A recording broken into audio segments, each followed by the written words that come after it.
بسم الله الرحمن الرحیم. اولا یه خبر خوشی بدم. خوشبختانه فردا ماه صفر تموم میشه.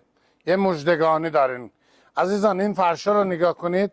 همین گاله چرا شما میخوای بری یه دون چیف هرمس بخری، یک سال باید تو نوبتش وایسته، از 25,000 یورو تا 100,000 یورو پولش. من فرش تمام ابریشم هرمس اینجا در اختیار مشتری میذارم. بیا شما بگو من نقشه دیجی میخوام. اینجا فروشگاه نیست، اسمش نمایشگاهه، ولی واقعا جنزینه است.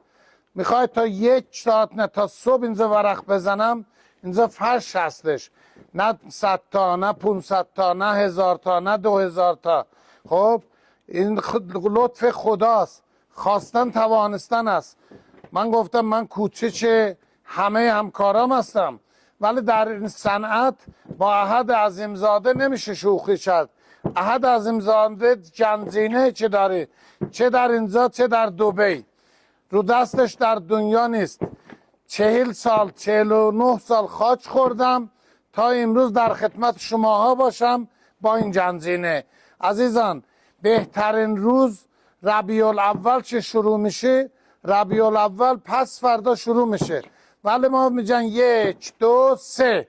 ما فقط 3 روز به شما این وقت را دادیم که شما ربیع الاول شروع کنید. شب و روز ما تا 12 شب ساعت کار میخوایم شد. بتونید از ما خرید کنید. خریدید با 40% و 50% و 60% آفر جشنواره فقط یک باره. جشنواره خواهیم گذاشت ولی با این آفر نه.